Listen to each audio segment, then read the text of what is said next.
What is going on, guys? Welcome back to another episode of King Customs, and on today's episode we are going to be looking at the charging system of a vehicle coming up. So what's going on, guys? It's your boy Ryan, and today we're going to be looking at the charging system of both the Avalanche and the Corolla, a 2004 and a 2011, and we're gonna go through everything step by step so you guys can understand what you're looking at. So basically, the first thing that you're gonna be looking at in the charging system is the alternator. The purpose of the alternator is to charge the battery. So the alternator, it varies on where it's located. Mine for this 2011 Corolla is located right here on the top. Obviously this cover comes off, you can replace it right then and there. Again, on the 2004 Chevy Avalanche, the alternator is located right on top, easy access, and this also charges the battery as well.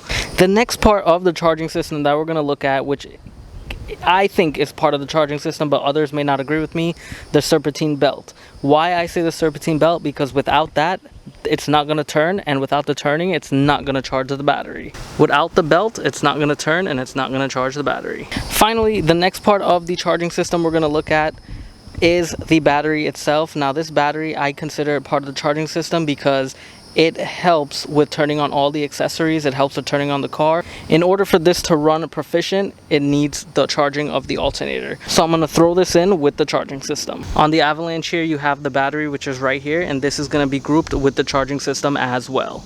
Now guys, another part of the charging system is the voltage regulator. It basically regulates the amount of electricity, the amount of voltage. It's basically in its name. So on some vehicles, they are in the casing of the alternator, behind the alternator, but off lately, due to late model vehicles, some of them, the ECU actually regulates the voltage itself. So that's something interesting that you can know. But guys, these are the parts of the charging system. If you feel like I left something out, or that that something's missing in what I said, please let me know. Leave it in the comment section below and we can discuss it. It'll be awesome to learn some new stuff, but I think I covered everything.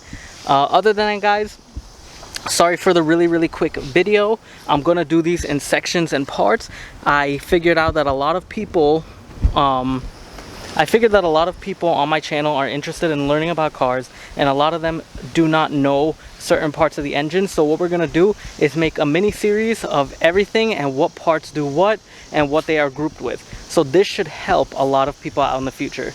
But other than that, guys, I hope you enjoyed these quick episodes. And if you did, hit that thumbs up button and also leave a comment in the comment section below so I know that you enjoyed this, and let me know what you guys think. I'll see you all next time. Until then, peace out.